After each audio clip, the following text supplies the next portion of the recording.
नमस्कार साथियों, मैं मनीष भारती संस्कृति पीसीएस प्लेटफॉर्म पर आप सभी का स्वागत करता हूं। साथियों, जैसा कि हम सभी जानते हैं कि भारत को भगवान बुद्ध की धरती कही जाती है ना। और उसमें भी खास करके देखेंगे तो बिहार और उत्तर प्रदेश का जो इलाका है, यहाँ पर भगवान बुद्ध से जुड़े हुए तमाम तरह के साक्ष्य समय समय पर मिलते रहे हैं और सरकारें इसको खुदाई करके निकालती भी रही हैं।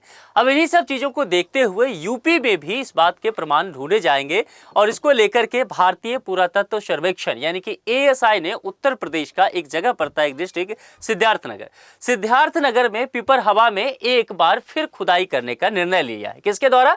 भारतीय पुरातत्व सर्वेक्षण यानी कि ASI के द्वारा। अब देखिए क्यों मैं कह रहा हूं कि फिर से ये काम किया जा रहा है, क्योंकि यहां से पहले भी भगवान बुद्ध से जुड़े हुए अवशेष और अवशेष के अलावा दस्तावेज भी प्राप्त किए गए हैं। ताजा पहल फिर क्यों हो रहा है अभी हाल ही में? इसका उद्देश्य क्या है? इसका उद्देश्य है कि भगवान बुद्ध के जीवन और बौद्ध धर्म से संबंधित प्रमाणों की गहनता से जांच की जाए और भी प्रमाण इन सब चीजों को लेकर के ढूंढा जाए। और इस बात की उम्मीद की जा रही है कि यहां पर जो है सिद्धार्थनगर में यहां से और ज्यादा साक्ष्य की प्राप्ति की जा सकती है। अब देखिए वर्तमान खुदाई क्या क्या होने वाला है 2025 की बात। देखिए ASI करने वाला है भारतीय पुरातत्व सर्वेक्षण विभाग, एक बार फिर से कहां पर? पिपरहवा में। और इस कार्य की जिम्मेदारी जो है पटना उत्खनन शाखा को सौंपी गई है, जो ASI की ही एक ब्रांच है। उद्देश्य क्या है? बुद्ध से जुड़े हुए और प्रमाणिक अवशेष का दस्तावेज खोजना, पहली चीज। दूसरी, पूर्व खुदाइयों से मिले तथ्यों की और अधिक पुष्टि करना, यानी कि पहले से जो हमारे पास ज्ञान मौजूद है उसको सही से और जांच लेना। तीसरी बात क्या है? बौद्ध धरोहर को अंतर्राष्ट्रीय स्तर पर प्रमाणित करना, क्योंकि निश्चित तौर पर मैंने पहले ही कहा भारत को बुद्ध का भूमि कहा जाता है, तो जाहिर सी बात है अंतर्राष्ट्रीय स्तर पर भारत की साख भगवान बुद्ध से है। तो निश्चित तौर पर वो तमाम संभावनाओं की तलाश करना, और इसके वजह से ये कार्य जो है धार्मिक तो हो ही जाता है एक तरह से, क्योंकि धार्मिक अवशेष यहाँ से मिलने की बात की जा रही है। दस्तावेज, मूर्तिकला, स्थापत्य, तमाम तरह के प्रमाण जो है यहाँ से अब निकलने की उम्मीद की जा रही है। अब सबसे पहले सिद्धार्थनगर के उस जगह के विषय में समझते हैं जिस जगह का नाम है पिपरहवा, क्योंकि यहीं से पहले भी खनन प्राप्त हुआ है। यहां से अब फिर से यहां पर बात की जा रही है। बुद्ध के अवशेषों के स्तूप के रूप में विश्व स्तर पर मान्यता प्राप्त है।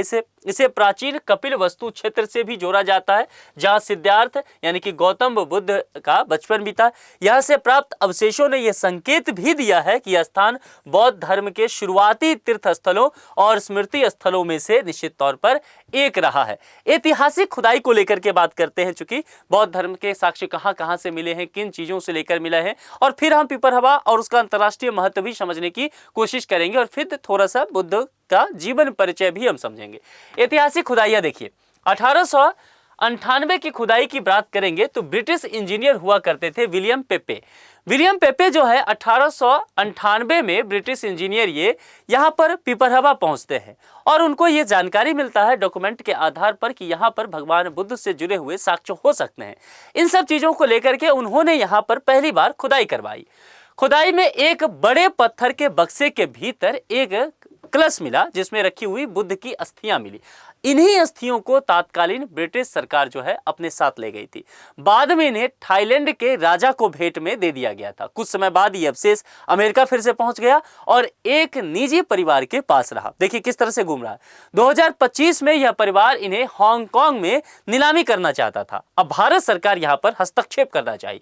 भारत सरकार ने तत्काल हस्तक्षेप कर नीलामी प्रक्रिया रुकवा दी और जुलाई 2025 में ये अस्थियां भारत वापस आ गई। यानी कि 1898 से जो प्रक्रिया शुरू हुआ था उस ब्रिटिश इंजीनियर पेपे के साथ ही वह 2025 में आकर के संपन्न हुआ। वर्तमान में ये कहाँ रखा हुआ, अगर आपको देखना है तो मैं आपको बता सकता हूं, मैं जाकर के देखा हूं, आप भी चाहें तो इस चीज को देख सकते हैं। वह देश की राजधानी न्यू दिल्ली में है और यहाँ पर एक नेशनल म्यूजियम है। तो नई दिल्ली के राष्ट्रीय संग्रहालय आप पहुंच जाइए और इसी राष्ट्रीय संग्रहालय में यह सुरक्षित रखा गया है, और वो जो कलश है उस कलश में भगवान बुद्ध की अस्थियां आपको देखने को मिल जाएगी। तो निश्चित तौर पर एक बार जरूर जाकर के आप ये देख सकते हैं, इसका बेहद ही ऐतिहासिक महत्व है। इसके अलावा 1971 से 73 की खुदाई की अगर चर्चा करेंगे तो एसआई के पुरातत्वविद हुआ करते थे KM श्रीवास्तव। अब समझिए वहां पर 1971 से 73 के बीच जो एसआई के पुरातत्वविद थे के.एम. श्रीवास्तव, उन्होंने पिपरहवा में खुदाई करवाई। अब इस खुदाई में कुछ प्रमुख अवशेष मिले। ये क्या अवशेष थे, जरा इसको समझने की कोशिश कीजिए। एक था मठ यानी कि मोनास्ट्री के अवशेष यहाँ पर देखने को मिला, कांच के बर्तन जिनमें बुद्ध से जुड़े अवशेष होने का अनुमान लगाया गया, और फिर टेराकोटा की मोहरें भी मिली। एक बर्तन जिस पर कपिल वस्तु का उल्लेख अंकित था, यह भी पाया गया। यह खोज अंतर्राष्ट्रीय स्तर पर चर्चा में रही और श्रीवास्तव को बाद में श्रीलंका सरकार द्वारा सम्मानित किया गया। यानी कि ये जो पुरातत्वविद थे के.एम. श्रीवास्तव, इनकी यहाँ पर बात की जा रही है। अब यहाँ पर जो हमने चर्चा में किया था कि पिपरहवा और उसका जो इंटरनेशनल वैल्यू क्या हो सकता है, इसको लेकर के बात करेंगे। देखिए, ये खुदाइयाँ केवल भारत तक सीमित नहीं रही, बल्कि श्रीलंका, थाईलैंड और अन्य बौद्ध राष्ट्रों के लिए भी अत्यंत महत्वपूर्ण रहा, क्योंकि बाकी जगहों को भी लगा कि बौद्ध से जुड़े हुए चीजें यहाँ पर मिल सकता है। बुद्ध के अवशेष और उनसे जुड़ी वस्तुएं इन देशों में धार्मिक आस्था और सांस्कृतिक जुड़ाव का बड़ा स्रोत रहा, क्योंकि यहाँ पर खुदाई में जो मिलती गई वो अवशेष वगैरह दूसरे जगह जो भी बौद्ध धर्म के गुरु रहे, मठ से जुड़े हुए लोग रहे, वो ले जाते रहे। पिपरहवा का महत्व इस रूप में भी है कि यह भारत की बौद्ध धरोहर को वैश्विक मंच पर हमेशा से प्रस्तुत करता आया है। अब एक बार एक नजर डालते हैं भगवान बुद्ध के जीवन परिचय को लेकर के। 563 ईस्वी पूर्व लुम्बिनी, नेपाल में इनका जन्म हुआ, और प्रमाण जो है मौर्य सम्राट अशोक के रुमिनदेई स्तंभ अभिलेख से मिलता है। पिता का नाम शुद्धोदन, शाक्य कुल से इनका ताल्लुकात हुआ करता था। माता जो है महामाया, कोलिय वंश से पालन पोषण, महाप्रजापति गौतमी जो कि बुद्ध की मौसी थी। पत्नी यशोधरा, सारथी चन्ना, घोड़ा कंथक, और चिन्ह का अर्थ है जन्म, कमल, और गृह त्याग जो है वो घोड़ा।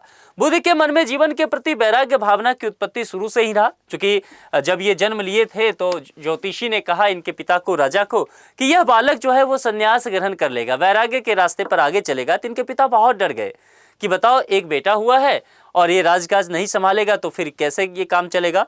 तो उन्होंने कोशिश किया कि इसे राजमहल में ही रखा जाए और तमाम तरह की सुख सुविधाएं दी जाए, इस तरह की सुख सुविधाएं हो कि इसका इन्हीं चीजों में मन लग जाए और ये कभी वैराग्य के रास्ते पे जाए ही ना। और इसी सब चीजों को देखते हुए इन्हें राजमहल में ही रखा गया। समय से पूर्व भी देखा जाए तो एक बेहद खूबसूरत लड़की उस समय का जो हुआ करती थी महिला यशोधरा, उनसे इनका विवाह करा दिया गया। एक बेटा भी हो गया राहुल। ये सारा कुछ हुआ, लेकिन इसके बावजूद भी बुद्ध का जीवन जो है वो आगे बढ़ते रहा और बुद्ध के मन में जो वैराग्य था वो जागृत हुआ। दरअसल वो 4 चीज देखे और उस 4 चीज को देखने के बाद वो वैराग्य के रास्ते पर आगे निकल पाए। वो 4 चीज कौन था? एक, वृद्ध व्यक्ति को उन्होंने देखा। वृद्ध व्यक्ति कहने का मतलब क्या है? असहाय व्यक्ति। बीमार व्यक्ति फिर देखा, बीमार व्यक्ति कहने का मतलब है लाचार व्यक्ति। तीसरा, मृत व्यक्ति। मृत व्यक्ति कहने का मतलब है उद्देश्यहीन।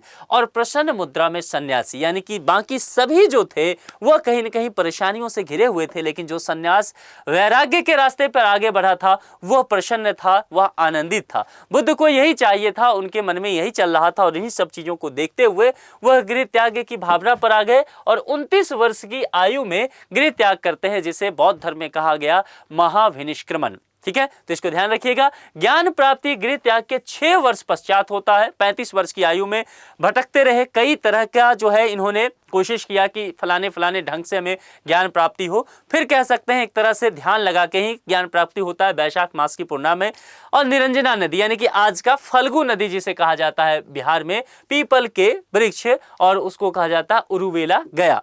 ज्ञान प्राप्ति के पश्चात वे बुद्ध प्रज्ञावान कहलाए। बुद्ध के गुरु अमार कलाम को कहा जाता है। प्रथम उपदेश यहाँ पर जो इन्होंने दिया सारनाथ या ऋषि पत्तन जो वाराणसी के मृगदाब हरित वन में दिया गया था। इस घटना को धर्म चक्र परिवर्तन बौद्ध धर्म में कहा जाता है। इस उपदेश का चित्रण मृग सहित चक्र द्वारा किया गया है। इसके अलावा अगर यहाँ पर और चर्चा करें, बुद्ध के सर्वाधिक उपदेश वह श्रावस्ती में दिया गया है। बुद्ध के जीवन का संबंध देखा जाए तो देखिए, बौद्ध धर्म के विस्तार का एक माने यह भी निकाला जाता है कि इसको विभिन्न राज्य वंशों का कहीं न कहीं संरक्षण प्राप्त हुआ। खास करके उस समय जो 16 महाजनपद था उसमें से मगध सबसे समृद्ध और शक्तिशाली महाजनपद हुआ करता था और मगध साम्राज्य का कहीं न कहीं साथ मिलता है। तो बुद्ध के जीवन का संबंध मगध से, कौशल से, कौशाम्बी से आदि क्षेत्रों से रहा, परंतु बुद्ध अमंती यानी कि मध्य प्रदेश और गंधार कभी नहीं गए। ये कई बार चूंकि चर्चा में आता है, लेकिन चूंकि होता क्या है कि मध्य प्रदेश और गंधार में भी बहुत ज्यादा बौद्ध के अवशेष देखने को मिले हैं, मूर्तियां वगैरह, लेकिन वहां कभी नहीं गए हैं। ये साक्ष्य प्रमाणित हो चुका है। मृत्यु भी जो होता है वो 483 ईसा पूर्व में होता है, कुशीनारा मल्ल गणराज की राजधानी में। जीवन की अंतिम वर्षा ऋतु वैशाली में, और अंतिम उपदेश जो है सुबध नामक शिष्य को फिर ये देते हैं।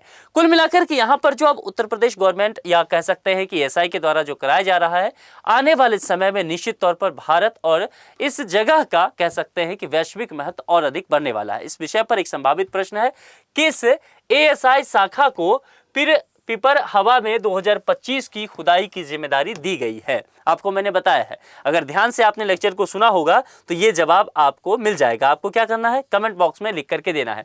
बुद्ध के जीवन से आप कितने प्रभावित रहे हैं और उनके वजह से आपके जीवन में क्या परिवर्तन आया है, आप चाहें तो कमेंट बॉक्स में लिख करके बता सकते हैं। आज के लिए इतना ही। जुड़ने के लिए आप सभी का बहुत बहुत शुक्रिया।